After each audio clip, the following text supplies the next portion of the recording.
নমস্কার, আমি অর্পিতা মল্লিক। আমি একজন নিউট্রিশনিস্ট। আজকে আপনাদের সামনে আবারও এসেছি এবং আমার পাশে দেখতে পাচ্ছেন একজন মানুষ রয়েছেন এবং উনি এই ফিওনা হার্বাল থেকে কিভাবে সুস্থতা পেয়েছেন এবং ওনার শারীরিক কি সমস্যা ছিল উনি আজকে নিজের মুখেই আপনাদের সাথে সেটা শেয়ার করবেন। আপনারা ধৈর্য ধরে ভিডিওটা দেখতে থাকুন। তো আগে একটু ওনার পরিচয়টা আমরা জেনে নিই। তো স্যার, আপনি আপনার পরিচয় বলবেন। আমার নাম দেবব্রত পটিয়ার, আমার সন্দীপুরে বাড়ি।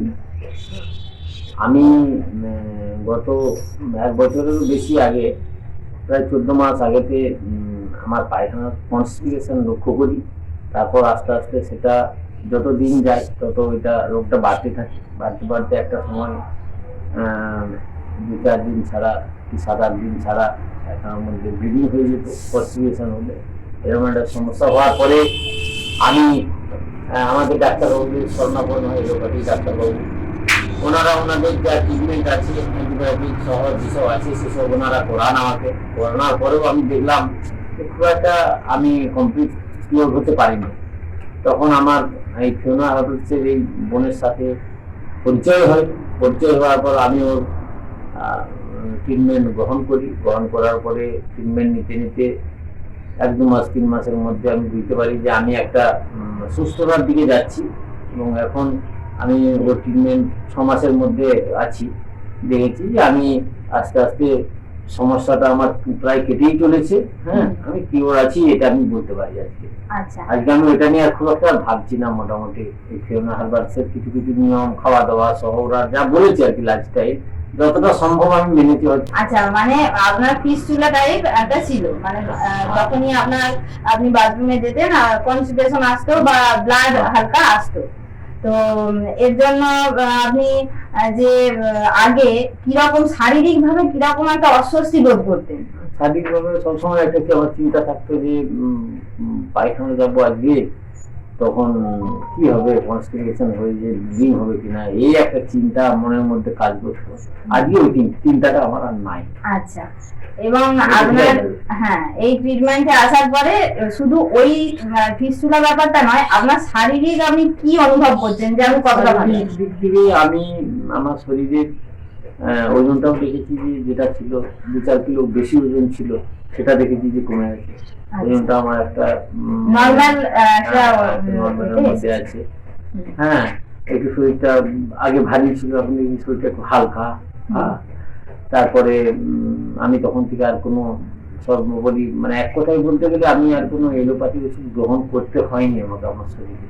এটা আমি বলবো যে আমার কোনো মেডিসিন লাগেনি। আচ্ছা, আর এই যে প্রাকৃতিক যে ট্রিটমেন্ট, আমরা তো আমাদের যে ফিওনা হার্বালসের যে মোটো, সেটা আমরা পুরো প্রাকৃতিক ভাবে মানুষকে সুস্থতা দিচ্ছি এবং প্রকৃতির খাওয়া দাওয়ার সাথে ডিটক্সিফিকেশন। তো এইটা একটা মানুষের জন্য কতটা দরকার, সেটা যে কোনো সুস্থই হোক এবং অসুস্থ হয়ে, আপনি কি বার্তা দিতে চাচ্ছেন তাদের জন্য?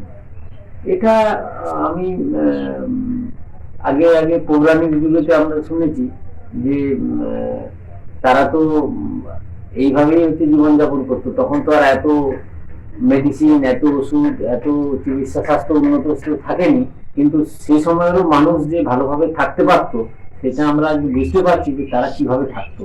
কারণ তারা তখন কিছুটা এই ফিওনা হার্বালসের যে খাওয়া দাওয়া লাইফস্টাইলের যে পথটা কিছুটা সেই রকমই। তখন এত চিকিৎসা স্বাস্থ্য উন্নতি ছিল না, কিন্তু তাও মানুষের রোগ জ্বালা এত ছিল না, এত তারা ভালোভাবে তাদের অনেক ভালো ছিল। যে এইটা ফিওনা হার্বালসের নিয়মটা অনেকটা সেরকম। আমার মনে হয় যে আগে করে যে এটা ছিল। আচ্ছা, এবং এটা প্রত্যেকটা মানুষের জন্য কি সত্যি দরকার আজকের দিনে? আজকে যেখানে ঘরে ঘরে মানুষ বিভিন্ন ধরনের ইন্টারনাল প্রবলেমে ভুগছে, শুধু তাদের খাওয়া দাওয়া এবং লাইফস্টাইলের কারণে বায়োডিকল সেগুলো এসে যাচ্ছে, তার জন্য কি সত্যি এই ফিওনা হার্বালস দরকার? ফিওনা হার্বালস তো আমি মনে করি তো দরকার, আমি মনে করি। এবং যারা এটা সম্বন্ধে জানে না, পরিচয় নাই, তারা তো শুনলে প্রথমে বুঝতে পারবে না। যদি এটার মধ্যে ঢুকলে আর এটার উপকারিতা পেলে সে মানবে যে হ্যাঁ এটা দরকার। আমি তো মানবো। আমি কাউকে বলার সুযোগ হলে নিশ্চয়ই তাকে বলবো যে ভাই আমি এটা আছি, তুমি এটা করে দেখো।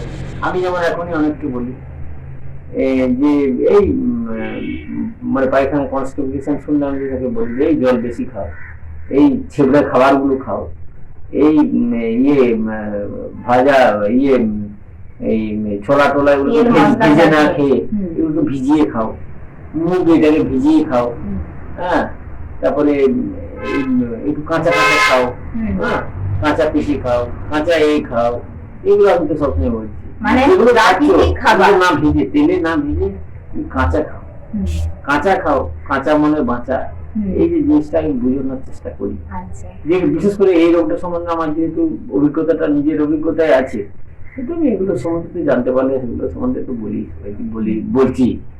আচ্ছা।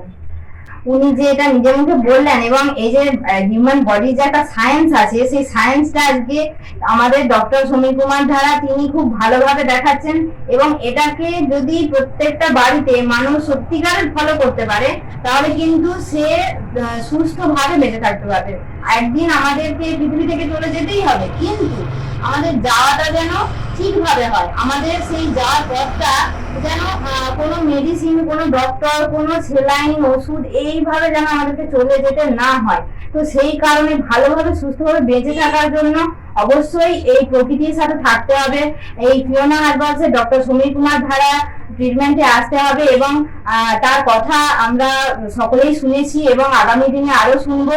এবং এই ধরনের মানুষগুলো যারা জানতো না কিভাবে তাদের লাইফস্টাইল, কিভাবে তাদের ফুড প্যাটার্ন হওয়া উচিত, তো এই মানুষগুলো আজকে যখন এটা বলে যে ভালো আছি, সুস্থ আছি, এটা শুনতেও একটা আনন্দের, গর্বের।